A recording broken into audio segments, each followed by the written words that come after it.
Bonjour et bienvenue à votre dernière édition de l'émission cette semaine dans Dautrey, édition 2022. L'émission fera relâche au cours de la période des fêtes et nous serons de retour en janvier avec une nouvelle mouture de cette émission.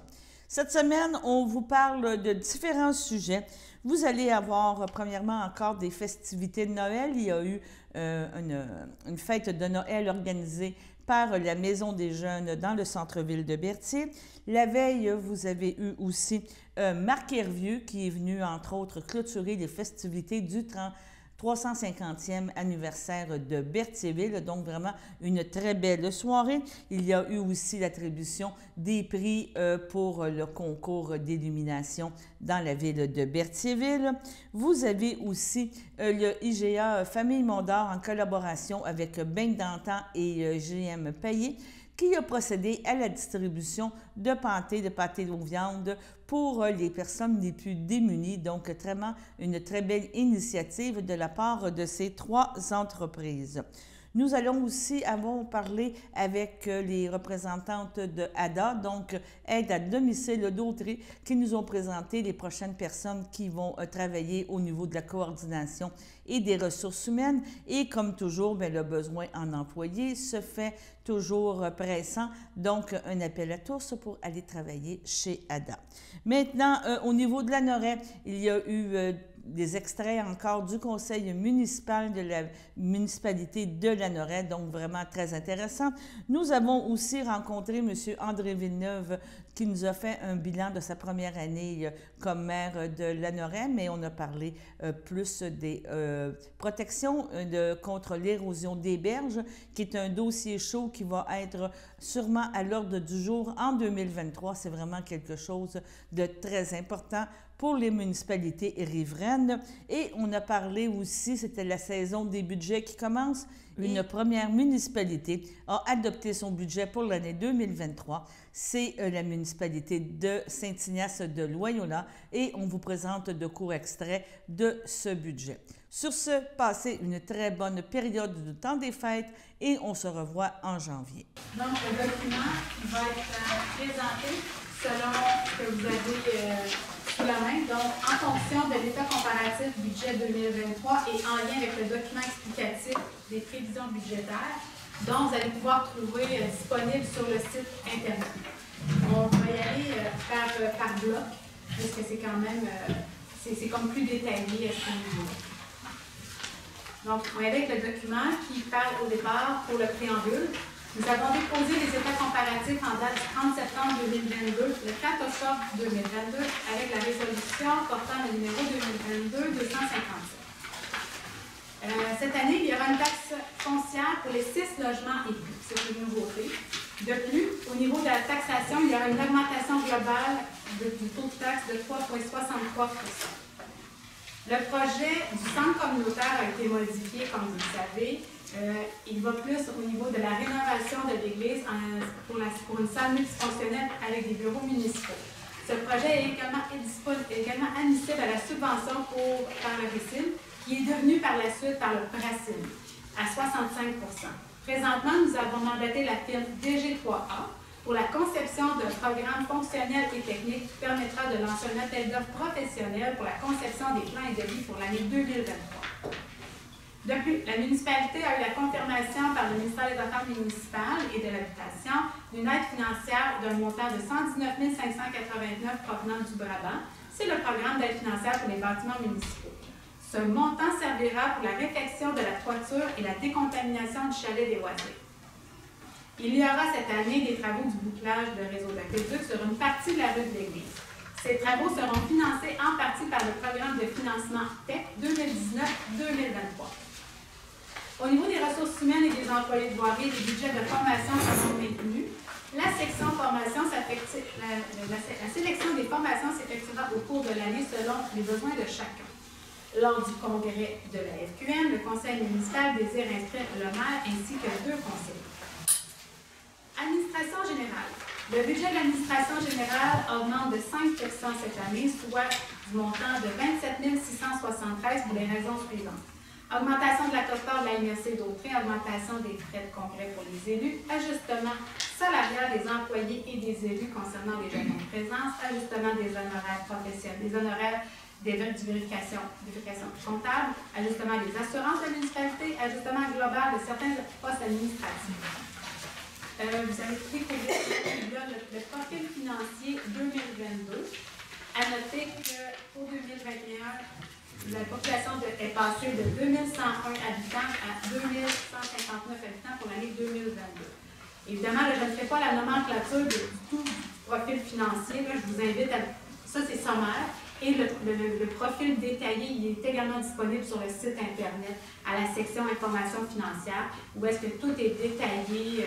Vous avez beaucoup d'informations, le taux global, l'endettement, les unités d'évaluation. Vous pouvez avoir un petit plaisir fou à regarder toutes les données qui s'y trouvent. Donc, la quote-part de la MRC d'Autrey pour cette année, elle augmente de 36 259 $ pour l'année 2023, soit une augmentation d'environ 7,65 % par rapport à 2022. Répartie comme suit. Le service des incendies, 9 194. Divers services incluent la quote-part totale de la RFU, 15 982. L'élimination des matières résiduelles, 6 762. Les coûts pour septique, 4 321. Donc, le budget 2022 était de 474 276 et cette année, 510 475 pour la quote-part de la MRC. L'immobilisation. Les travaux de ponton. En 2023, il est prévu de changer le ponton dans la cour du Est de Saint-Joseph vers le chemin de la rive boisée, un 10 000 $. Pour les banderies de rêve, un 20 000 $. Immobilisation en eau et égout. Dans le fond, c'est que le compte est à moins 1417.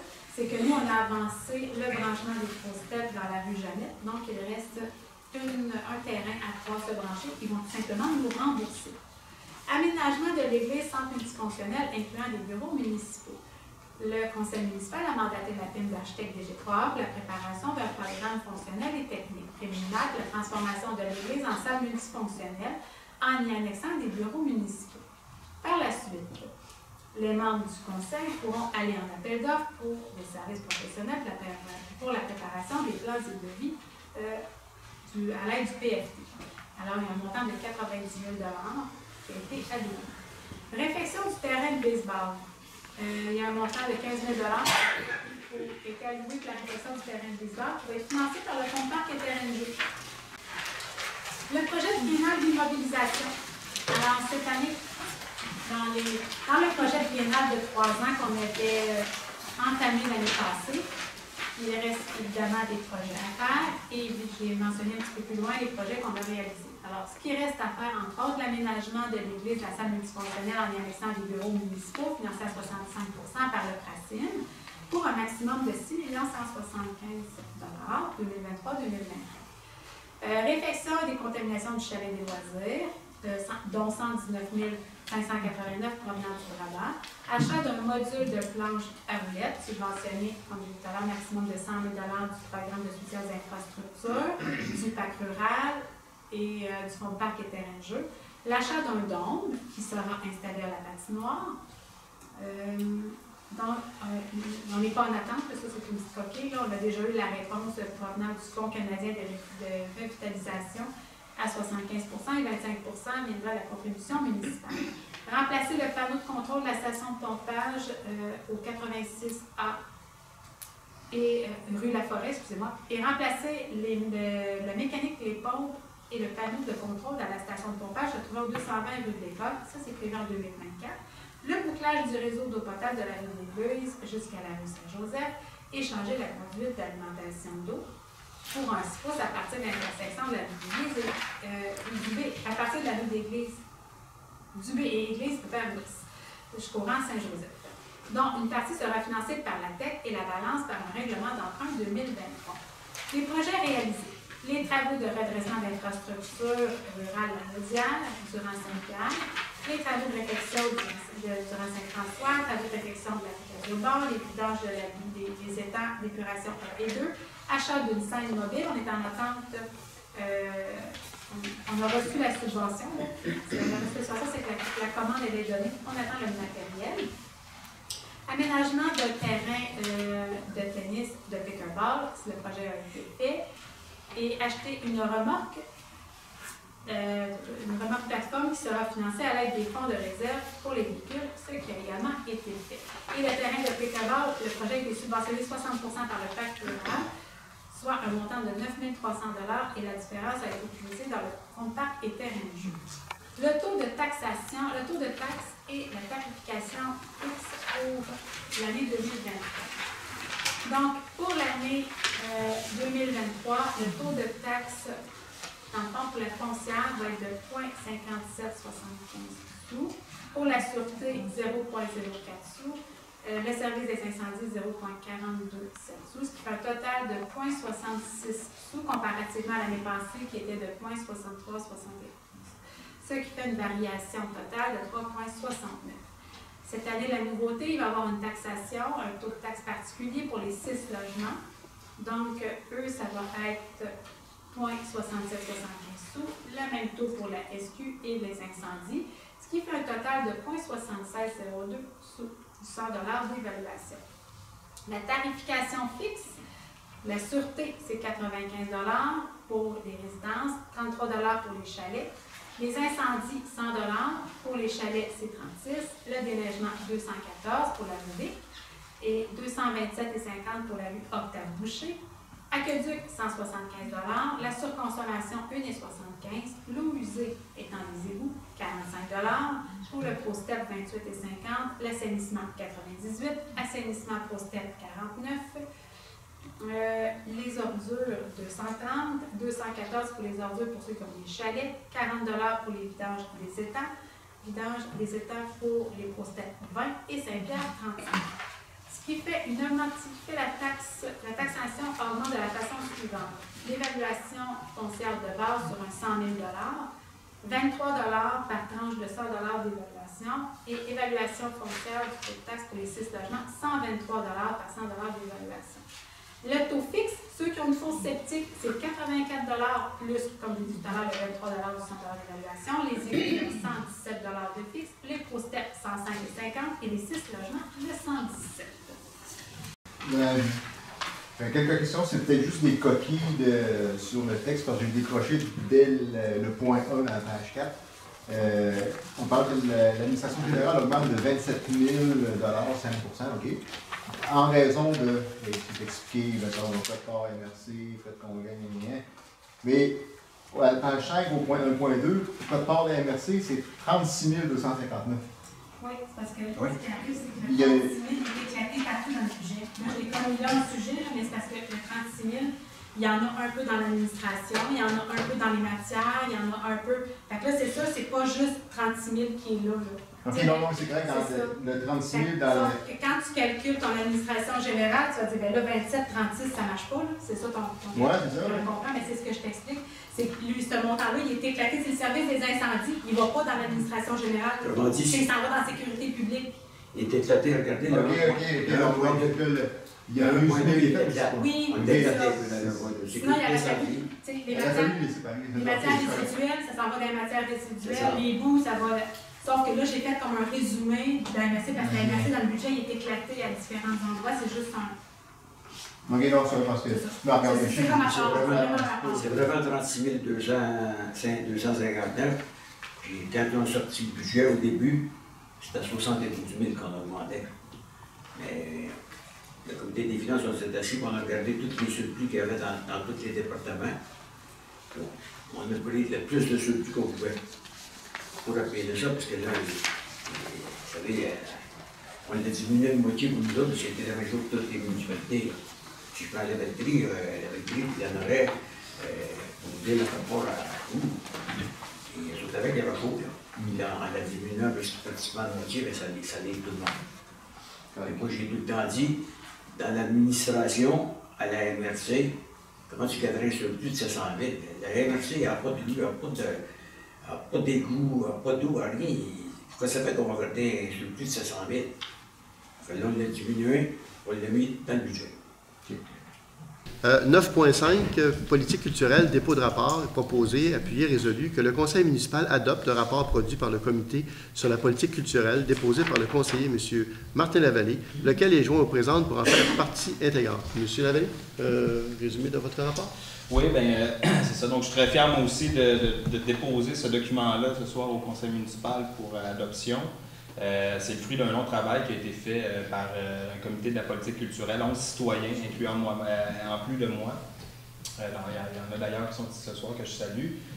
On a travaillé très fort. On a eu un beau brassage d'idées cette année autour de la culture à la Noret. C'est celui-là. On n'entendait pas bien. Donc, on a eu un beau brassage d'idées cette année autour de la culture à la Noret avec ces citoyens-là. On a eu aussi une belle vidéo qui a été faite pour la consultation publique. Il y a eu la consultation publique aussi. Donc, vraiment, autour de la culture, il y a eu des belles choses, des idées qui ont été lancées, des gens qui se sont rencontrés, qui ne se connaissaient pas, qui ont mis de l'avant des projets qui déjà, on commence à voir certains fruits de ça. Et avec la politique culturelle et son adoption, je pense que pour les prochaines années, c'est prometteur. Donc, qu'est-ce que ça dit exactement, ce document-là? Grosso modo, notre objectif à nous, c'était de faire une politique culturelle qui soit à l'image de la Noret, qui mette vraiment de l'avant ce qui nous distingue comme municipalité. Et aussi susciter chez les citoyens, là, avec la culture, entre autres, un sentiment de fierté d'appartenance à leur communauté, à leur municipalité. Donc ça, c'était un petit peu notre philosophie d'ensemble qui nous guidait. Et de cette philosophie-là, ont découlé 4 orientations, qui sont des orientations qui, je tiens à préciser, c'est pas un plan d'action qu'on a là, c'est pas des projets concrets, c'est vraiment des orientations. C'est un petit peu dire au conseil municipal, voici le chemin que nous, on croit qui devrait être suivi pour les nouveaux projets culturels dans les prochaines années. Et donc, les orientations, démocratiser l'accès à la culture, donc faire en sorte que la culture soit accessible à tous, pour les jeunes, les moins jeunes, et puis que tout le monde qui est intéressé aux différents projets qu'on va mettre de l'avant puisse participer s'ils le veulent. Et donc, déjà là-dessus, on a un beau petit partenariat qui est en train de se mettre de l'avant avec l'école pour que les jeunes puissent être en contact avec la culture, et donc ça va se développer dans les prochaines années. Donc ça, c'est l'orientation numéro 1. L'orientation numéro 2, mettre de l'avant notre histoire et notre patrimoine ici à la Noret. Donc, la meilleure façon de créer un sentiment de fierté et d'appartenance chez les citoyens, c'est, une des bonnes façons, c'est de mettre de l'avant notre histoire. Parce que s'il y a quelque chose qui distingue la Noret des autres municipalités autour, c'est son histoire qui est particulière, qui lui est propre, qui est différente des autres. Et donc, quand on connaît notre histoire en tant que citoyen, on comprend un petit peu mieux pourquoi notre municipalité est comme ça, au lieu d'être d'une autre façon. On reconnaît certains lieux, et donc ça, on veut mettre ça de l'avant.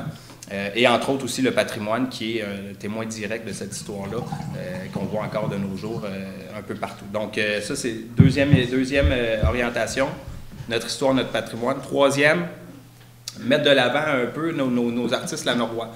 On a eu des artistes qui ont existé à une certaine époque, jadis. Il y en a d'autres qui sont encore ici aujourd'hui, que ce soit des écrivains, que ce soit des peintres, des musiciens. Et donc, essayer de les faire connaître, essayer de les mettre de l'avant un petit peu plus. Et aussi soutenir les initiatives culturelles qui émanent de certains citoyens. S'il y a des citoyens qui nous arrivent et disent « Hey, nous autres, on aimerait ça de mettre de l'avant tel projet », bien, la municipalité, en vertu de cette politique culturelle, pourrait aider dans la mesure du possible ces citoyens-là et ces initiatives-là.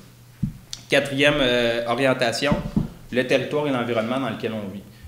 On a des fois, on pense que la culture, ça se résume aux arts et aux lettres.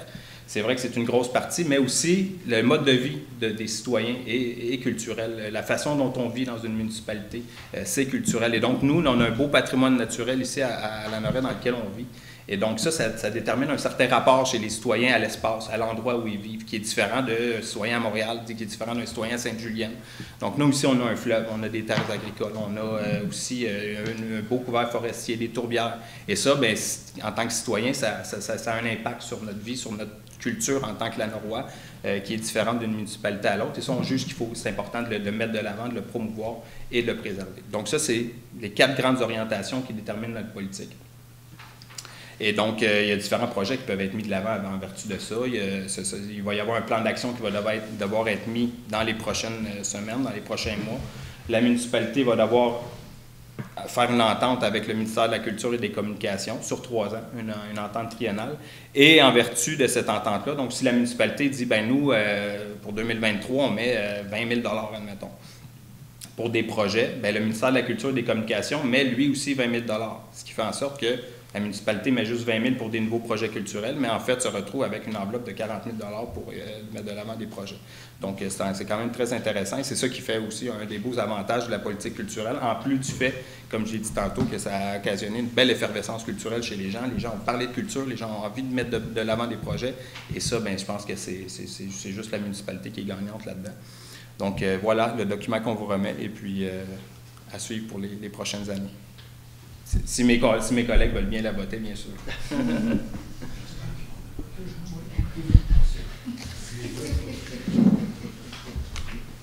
Alors, merci Martin.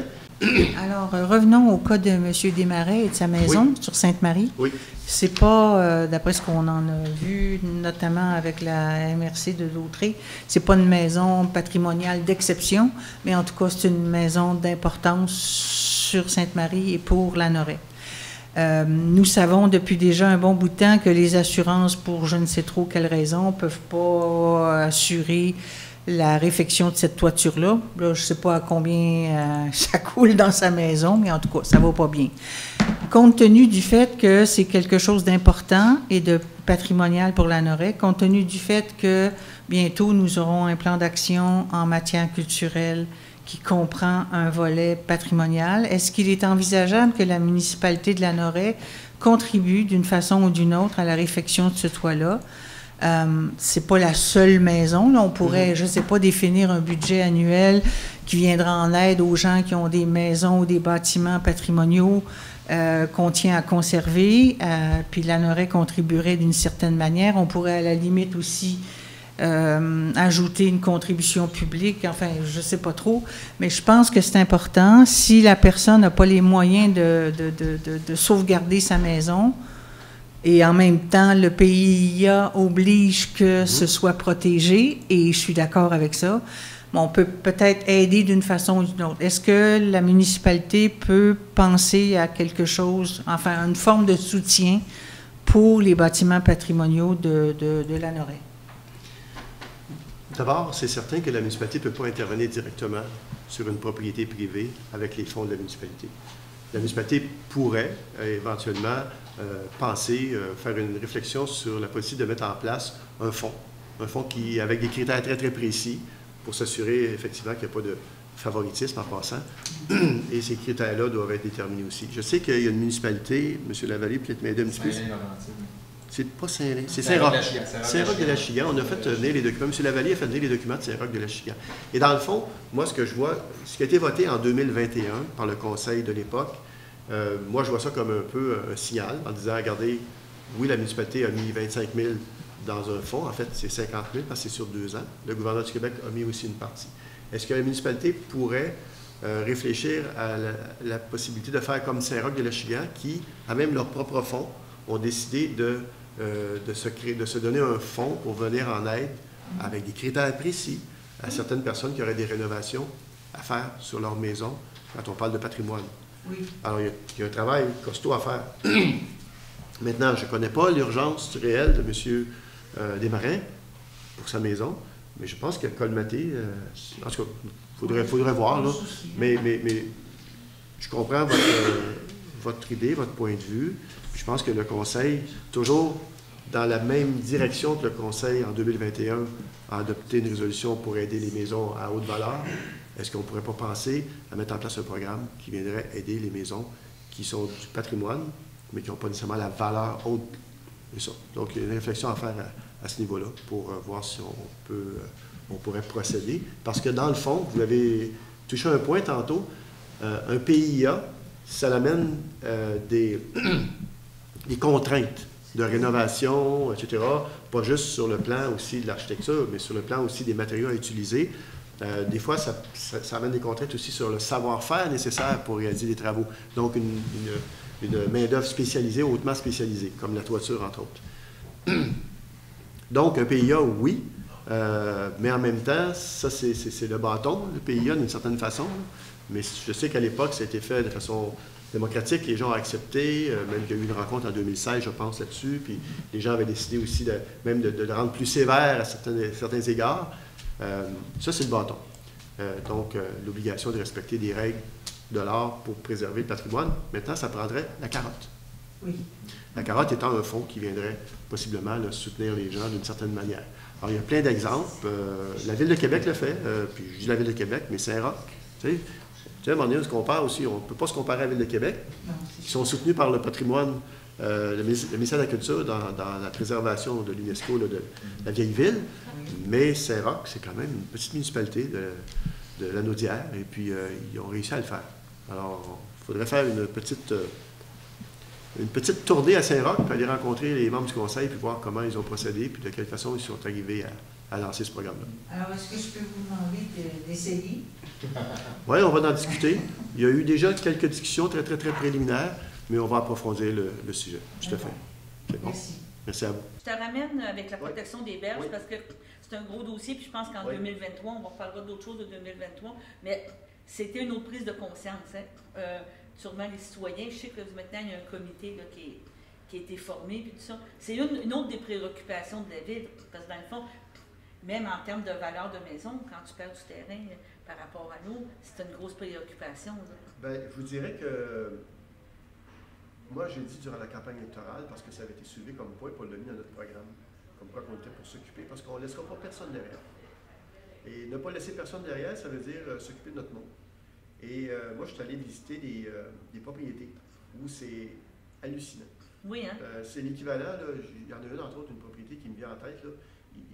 Ils ont perdu, en termes de terrain, l'équivalent d'une maison unifamiliale 2 étages. Quelque chose, Et plus. C'est fou, là. Puis c'est des assurances, on parle de plein de problématiques. Là. Parce que là, on met en péril l'intégrité du terrain, mais on met aussi en péril l'intégrité de la propriété, de la maison. Parce que la maison n'est pas très loin, à un moment donné, qu'est-ce qui va arriver?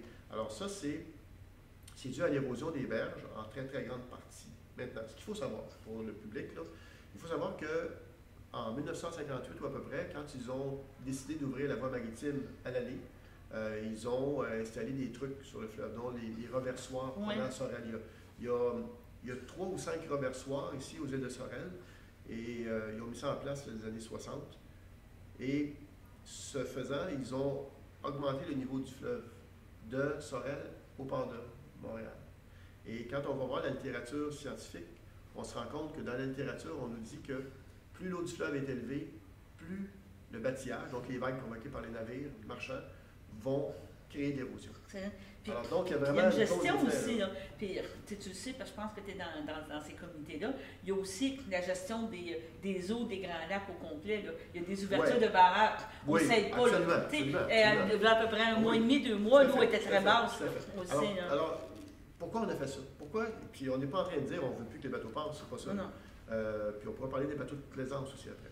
Mais on n'est pas en train de dire qu'on ne veut pas que les bateaux passent, c'est pas ça qu'on dit. Ce qu'on dit, c'est qu'en 57 ou 58, 1957-58, lorsqu'ils ont fait ça, lorsqu'on a ouvert la voie maritime, avec des brise-glaces par l'année, etc., ils ont mis en place un programme de protection des berges, le fédéral, le programme fédéral. Et en 1997, ils ont aboli le programme. Moi, j'étais maire de 99 à 2008. Juste avant. Oui, c'est ça. Et donc, à l'époque, oui, les gens en parlaient, mais très peu de l'érosion des berges. Mais là, étant donné que le programme n'est plus en place depuis maintenant 14 ans, 15 ans, depuis 97, donc 15 ans, là, les effets commencent à se faire sentir. Puis les changements climatiques, tu sais, il y a plein... Le niveau du fleuve, il y a les tonnages des bateaux. Le tonnage des bateaux, le nombre de bateaux. Le nombre de bateaux, le tonnage, moi je reste sur le bord du fleuve, que tu le vois, le nombre de bateaux, le tonnage, comme on disait, la vitesse, c'est toutes des choses, on le voit, là, on le vit au jour le jour. Et moi, je suis allé au Parlement à Ottawa pour comparaître devant le comité des transports à Ottawa il y a à peu près 1 mois. Oui. Et puis, moi, je leur ai dit, écoutez, qui a autorisé les reversoirs? Qui a autorisé plus de bateaux? Qui a autorisé la vitesse des bateaux? Qui a autorisé les constructions de barrages? Oui. Aux îles, on en a des barrages. En amont et en aval aussi. Enfin, ça dépend où on se situe par rapport au fleuve. Alors, qui a autorisé le dragage? Parce qu'il y en a eu du dragage, il y en a eu beaucoup, beaucoup, beaucoup. Puis là, vous voulez améliorer Contrecœur, vous voulez ouvrir Contrecœur, qui est en face de chez vous, ça. C'est encore dans l'avenir, c'est un projet. Bon. Mais si on regarde toutes les autorisations qui ont été données au cours des 100 dernières années, c'est le fédéral. Donc, ça va de soi que le fédéral... Prenez vos responsabilités. Ben, ils doivent prendre ses responsabilités. Et moi, je dis, c'est autant au niveau municipal qu'au niveau national.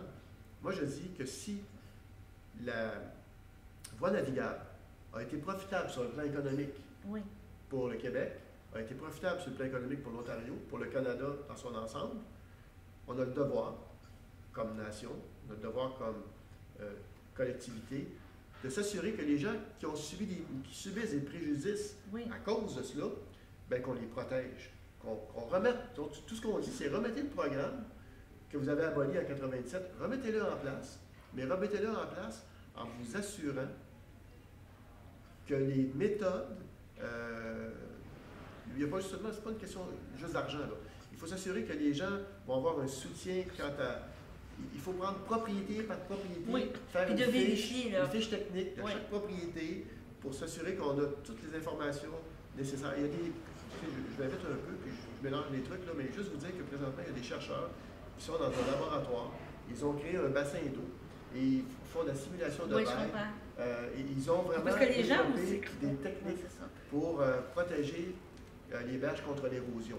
Alors là, maintenant, vu toutes ces avancées-là, il faut remettre un programme en place, que le fédéral remette un programme en place en utilisant justement l'ensemble des données qui ont été colligées depuis 10, 15, 20 ans, qui permettraient de faire des interventions intelligentes tout le long des berges. Et ça, là, on a le devoir de faire ça. Puis je pense que les gens aussi étaient conscients de ceux qui sont bâtis, là, parce que j'en connais quelques-uns, qui sont bâtis, ils en ont mis des protections sur leurs berges. Ils ont protégé leur terrain, puis ils ont fait des remblais. Puis ça part, là. Ça ne résiste pas. Ben, c'est pas des constructions de 40 ans, 60 ans. Là. Regardez bien, encore là, la littérature scientifique, c'est ce que je disais aux parlementaires à Ottawa, c'est que s'il y a une propriété qui installe son mur de protection. Là, elle ne peut pas le faire. Là, c'est compliqué. Là, ça prend des autorisations municipales, provinciales, fédérales. Une chatte, ils ne trouvent pas ses chatons. C'est compliqué. Hein? Ce n'est pas une question d'argent, c'est que c'est très compliqué. Et après ça, il y a aussi une question d'argent. Et si une propriété se protège sa berge, il faut savoir que, ce faisant, ça peut induire des dégâts à côté, en amont ou en aval. Ça peut induire des dégâts des propriétés adjacentes. Alors, il ne faut pas faire ça. C'est ce que nous dit la littérature scientifique. Il ne faut pas agir à la pièce. Non. Il faut se donner un plan d'ensemble puis dire, voici le plan, c'est cela. On intervient, mais de façon intelligente, coordonnée, sur une rive ou sur l'autre, mais il faut le faire intelligemment. Et là, on le fait à la pièce. On le fait à la pièce. Et ce faisant, ben, on crée des situations qui induisent des dégâts chez le voisin. Ou même, pire, c'est que la personne qui le fait juste chez elle, ben, elle est assaillie de gauche à droite par les vagues, les vagues de bateaux. Puis dans le fond, son mur est attaqué aussi. Ça ne marche pas. Ça marche pas. On ne faut pas le faire à la pièce. Il faut le faire, il faut se donner un plan d'ensemble. C'est ce qu'on dit au fédéral. Tu voulais juste, pour terminer ce point-là, tu voulais me parler des bateaux de plaisanciers aussi. Avant d'aller aux bateaux de plaisanciers, ne pas l'oublier. Moi, je veux juste dire aux gens qui nous écoutent, regardez là, présentement, il y a un comité qui est en train de se former. Là, il est créé de façon informelle pour l'instant. Il y a des gens de Lanoret qui siègent là-dessus. Il y a des gens de Saint-Ignace de Loyola. Il y a des gens de l'île du Pas, Visitation l'île du Pas. Il y a des gens de Berthierville. Il y a des gens de Saint-Barthélemy, probablement. Alors, il y a de plus en plus de gens qui se joignent à ce comité-là. On a même eu dernièrement des appels des gens de Repentigny qui voudraient se joindre au comité. Alors, l'idée, c'est de créer un comité. Et là, on lui donnera un nom éventuellement. On lui donnera un statut aussi, une OSBL. On créera une OSBL pour le comité. Et on ira chercher aussi, évidemment, des appuis populaires, des gens qui veulent bien signer être membres du comité. Est-ce que ça va coûter quelque chose? Je ne sais pas, mais je pense Non, mais c'est parce que c'est important, parce que... En fait, l'idée, c'est de créer un crescendo, donc d'amener la population. Plus il y aura de gens qui vont accepter d'embarquer dans ce comité-là, d'être membres ou de participer activement au conseil d'administration, peu importe, bien, plus la pression va être forte sur le gouvernement fédéral pour réussir à le faire bouger dans ce dossier. Parce que puis on a une masse critique importante qui représente vraiment tout, parce que du côté de la Rive-Sud, on sait que ça existe présentement. Là. Il y a eu des... Oui. Il y a eu des... Varennes, Verchères et... il y a Varennes, Verchères et Contrecoeur. C'est des citoyens qui se sont... Comme on fait ici, c'est des citoyens qui ont créé un comité et il y a une demande de recours collectif. Il y a des avocats qui ont travaillé avec eux puis qui ont déposé devant la Cour une demande de recours collectif qui a été acceptée par la Cour de 50 millions. Donc, il y a vraiment un recours contre le fédéral. On verra ce que ça va donner. On suit, là. On a regardé, nous, voir si on pouvait embarquer avec eux. Et on les a rencontrés, les gens du comité de la Rive-Sud, on va l'appeler comme ça, le comité de la Rive-Sud, les a rencontrés. On ne peut pas embarquer avec eux, le recours est déjà entamé. Alors, si on ne peut pas embarquer dans le train avec eux... Mais on peut regarder... on va bâtir notre propre... C'est ça, je m'en allais dire. C'est ce qu'on est en train de faire, on est en train de bâtir notre propre... Donc, la masse critique va être encore plus importante. Alors, il faut que les gens... On va aller chercher l'adhésion des gens le plus possible. Un coup que ça sera fait, eh bien là, il y aura évidemment un plan d'action, encore là, qui va être mis en place pour voir comment on fait pression sur le gouvernement fédéral pour que les choses bougent. On a le devoir de le faire. Le gouvernement fédéral a le devoir de prendre ses responsabilités. On parle de milliards de dollars d'argent. Pas investis. Non, mais de milliards. Le transport maritime, c'est des milliards de dollars. Il passe ici, là. Est-ce qu'il y a des relevances de verser au Québec? La réponse est non. Allez passer dans le canal de Suez, allez passer dans le canal de Panama, vous allez voir combien ça coûte de passer. Puis bien souvent, tu es d'accord avec moi. S'il n'y a pas de relevance, bien qu'au moins on protège nos gens. Puis tu es bien d'accord avec moi parce que comme encore là, on va rester. Souvent, les bateaux se mettent à pied ici. À partir de Lanoraie, parce qu'ils ne sont plus dans le port de Montréal, donc ils n'ont plus de redevances aussi à payer. On le sait qu'ils sont en attente. Je suis en compagnie de Stéphanie Rousseau et Gabrielle Sévigny. Bonjour. On pourrait dire que vous êtes les deux nouvelles, en tout cas, Stéphanie était en poste, mais les deux prochaines personnes qui vont s'occuper de l'ADA.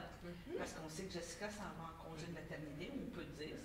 C'est connu, c'est pas confidentiel. C'est pas confidentiel, puis les usagers ont peut-être vu ou se rendre au bureau, peut-être avoir une baignade, ça devait être apparent. C'est bien avancé. C'est bien avancé. Donc, on va commencer par toi, Stéphanie. Tu reprends la coordination, la direction de l'ADA.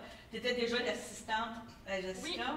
Oui, exactement. On est une petite équipe. Il y a la direction, coordination juste ensuite. Je suis son bras droit. Puis, dès la semaine prochaine, dans 2 semaines environ, je vais prendre le poste de directrice par intérim pour remplacer Jessica pendant 10 mois. C'est un beau défi? Oui, c'est un beau défi. J'ai bien hâte. Des nouvelles tâches à faire vraiment qui se rapportent un peu au rôle de coordination, mais qui peuvent aussi être très différentes. Fait que non, c'est un beau défi. Puis en même temps, ça va vraiment me mettre dans le bain des tâches complètes de la date. Une belle expérience. Un portrait complet.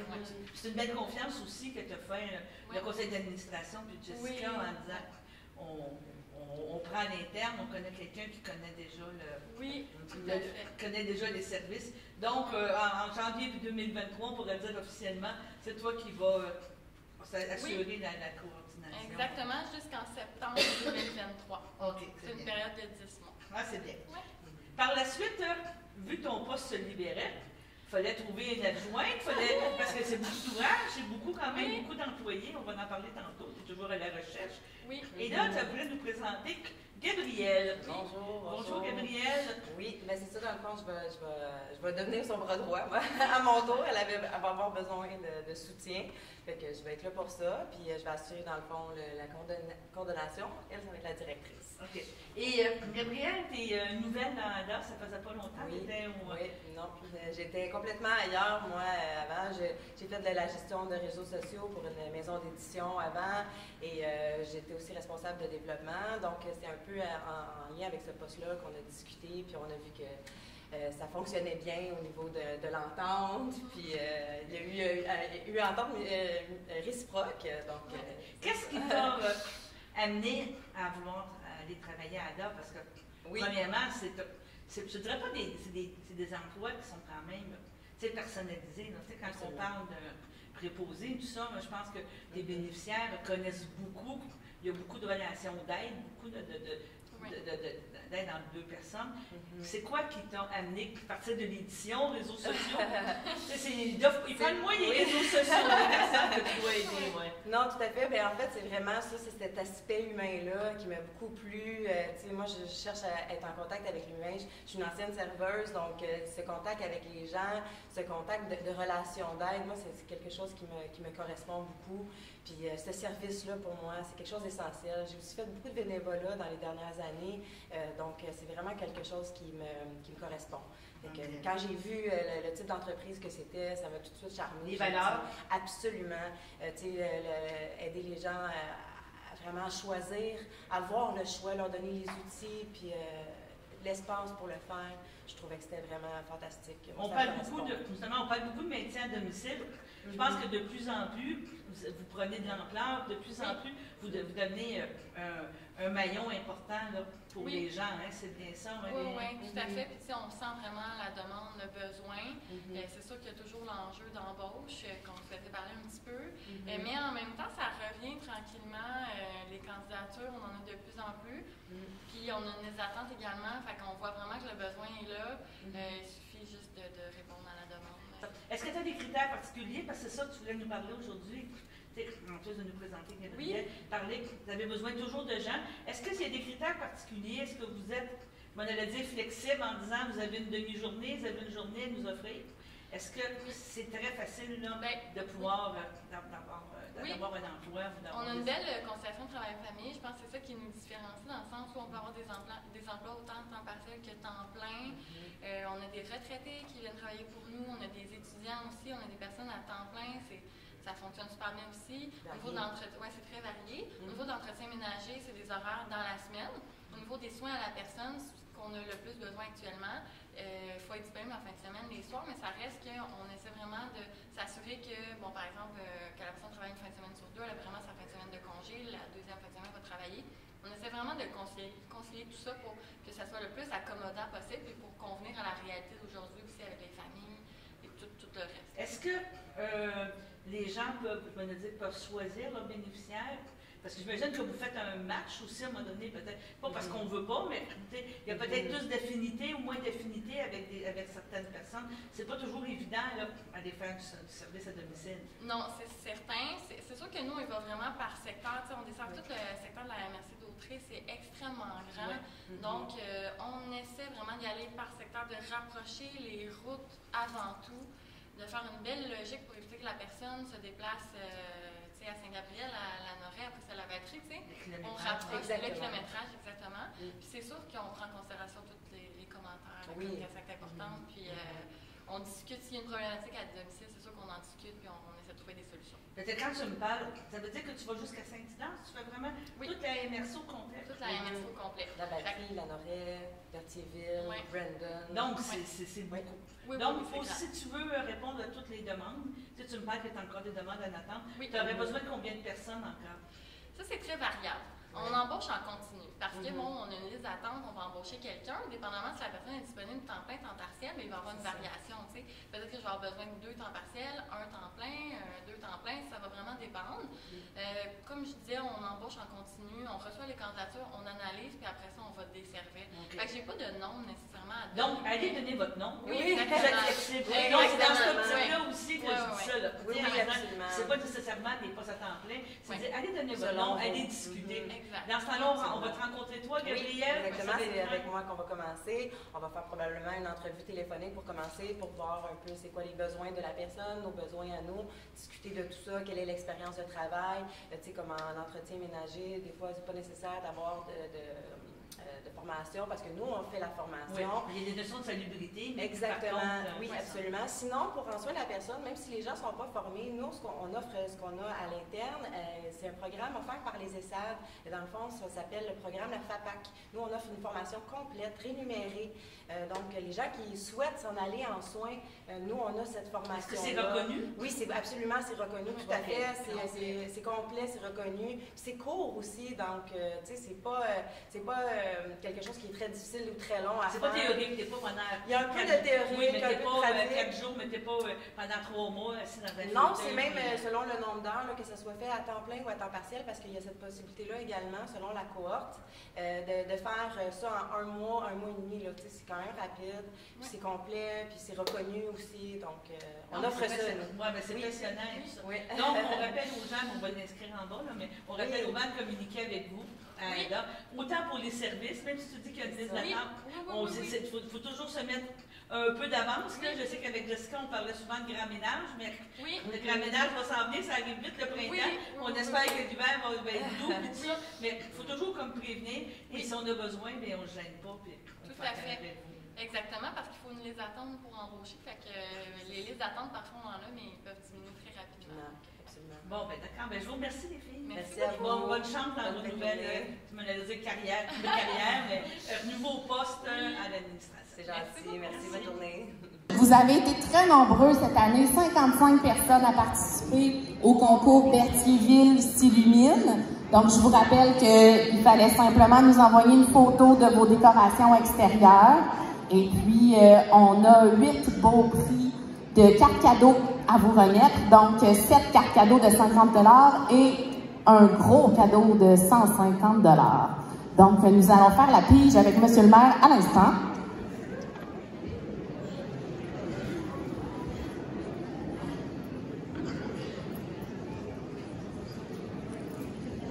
Alors, je vous jure que tous les noms sont ici. Allons-y.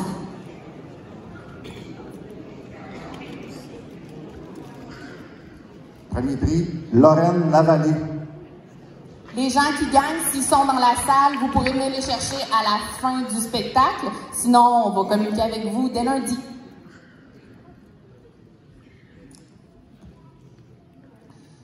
Isabelle Bellan.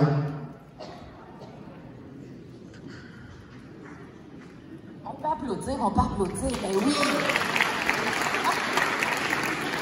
Pierrette Laurence.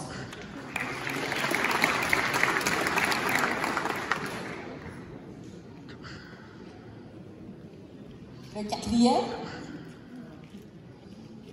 Francine Clermont.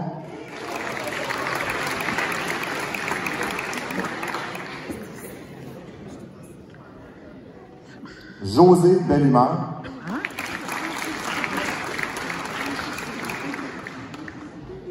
On ne peut pas se tromper, ça serait plate d'en tirer 9. René Morel.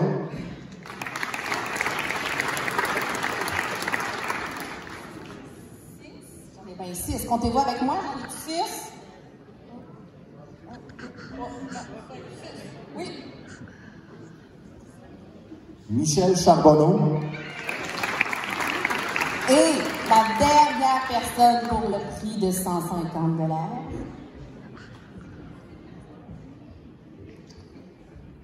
Audrey Darvaux.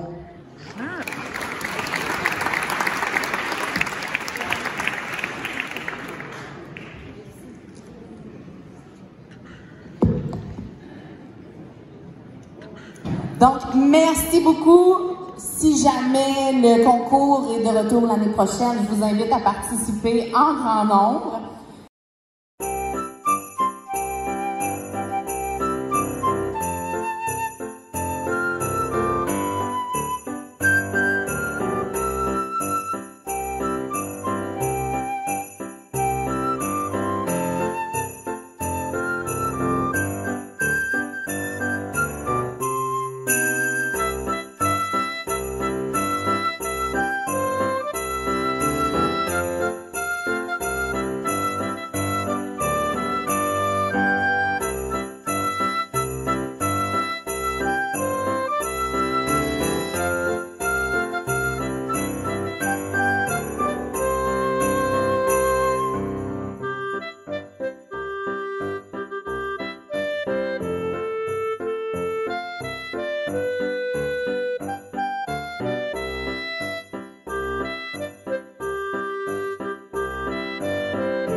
j'inviterai maintenant Monsieur l'abbé Claude Sauvageau à venir dévoiler le projet sur lequel il a travaillé toute l'année, dans les derniers mois. Donc, c'est un calendrier historique pour l'année 2023. Donc, le calendrier va être disponible dès lundi à l'Hôtel de Ville. Donc, c'est un calendrier où, aux dates importantes dans l'histoire de Berthierville, donc M. Sauvageau a ressorti toutes les dates importantes et les a intégrées dans le calendrier. Merci Marie. Merci M. le maire aussi. Alors, j'ai pensé réaliser ce calendrier-là pour signaler des dates importantes de Berthier. Au cours des 350 dernières années, il y a des dates plus importantes que d'autres. Et si vous avez le calendrier dans votre maison, bien, ça pourra vous rappeler ces dates-là. Et puis aussi même envisager les dates à venir. Alors, dans les dates, dont il y en a 150 à peu près qui sont déjà marquées dans le calendrier, je vous en donne quelques-unes pour susciter votre intérêt. Alors, il y a des dates des débuts de Berthier. En 1646, déjà, les premiers colons sont arrivés dans le bout de la Grande Côte. Peu de temps après, comme Marguerite Bourgeois le disait, elle a fait des filles du roi pour y faire des familles. Et de fait, c'est ce qui est arrivé. Hein. C'est ici à Berthier, c'est l'origine de nombreuses familles berthelaises. Pour tout le mondial, hein, c'est parti d'ici. Et je demande maintenant à M. le maire, avec son adjoint, de dévoiler le calendrier.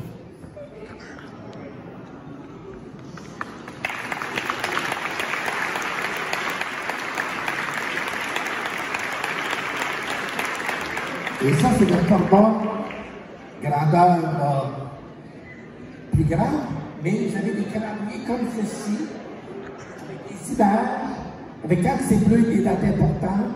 Alors, vous avez tous les mois de l'année, et c'est une gracieuseté de la ville, encore une fois, que je remercie infiniment de collaborer à l'histoire patrimoniale de Berthier.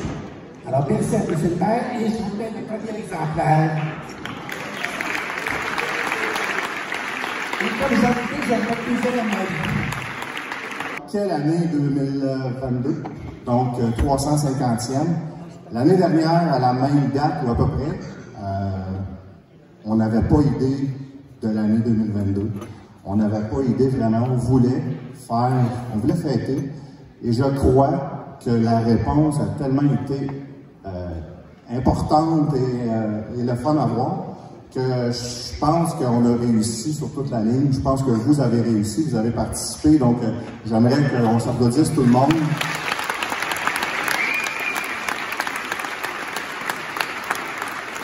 Ça démontre, je crois, l'attachement qu'on a pour la ville. Ça démontre ce qu'on veut pour l'avenir aussi. L'année passée, l'année dernière, il y avait beaucoup de monde. Je pense qu'on a encore plus de monde cette année. Ça serait triste de ne pas répéter ça à chaque année. Donc, vous pouvez être certain, on ne sait pas, on n'a pas l'artiste, mais l'année prochaine, on va sûrement se revoir.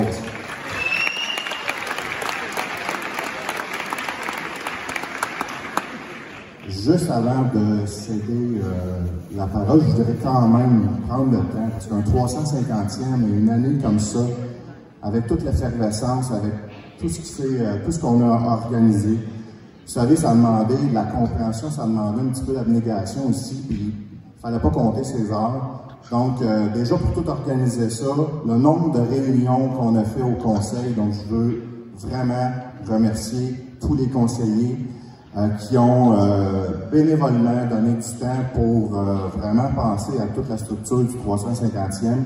Merci à l'administration, merci aux travaux publics aussi, qui ont bien voulu participer aussi. On les a un petit peu bousculés des fois. Et j'aimerais vraiment qu'on applaudisse la directrice des loisirs.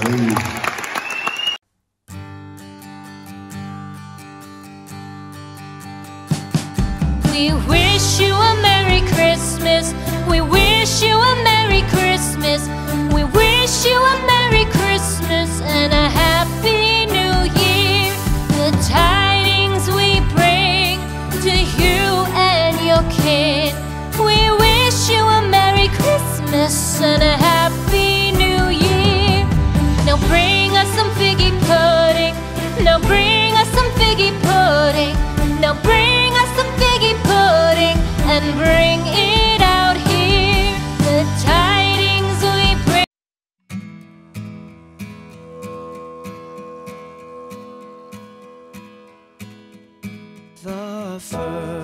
first Noel, the angel did say, was to certain poor shepherds in fields as they lay, in fields where they lay keeping their sheep on a cold winter's night. That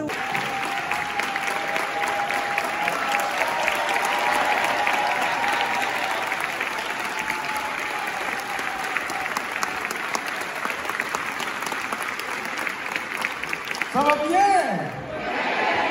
On dirait que vous êtes 10-12 000. Hey, c'est incroyable. Wow, vous êtes beau. Hey, quel plaisir de vous voir. Vraiment excité. Là, ce qui arrive, c'est que je savais que je venais ici dans le coin. Vous savez que je suis des revues de la Norée, juste à côté. Hein, moi, toutes les revues de la Norée, c'est ma famille. Puis j'ai passé mes étés à la Norée et tout ça. Donc je connais. Ici, je pense que c'est la 2e ou 3e fois que je viens à l'église ici. Je connais bien la place. Puis je suis vraiment très content d'être là. Puis je suis super excité parce qu'on a mis ensemble plein de chansons, de types de chansons. Ce soit des chansons de toutes sortes, des chansons populaires, des chansons en français, en anglais, en italien, en espagnol, des chansons de Noël aussi. On a mis plein de chansons de Noël, des chansons, des cantiques, des chansons populaires. Bon, on commence tout ça!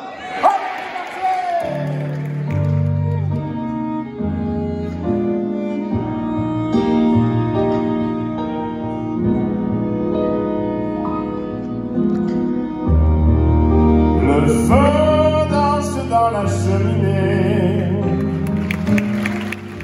Pouvoir encore écouter, pouvoir encore embrasser, et surtout pouvoir chanter que c'est beau la vie.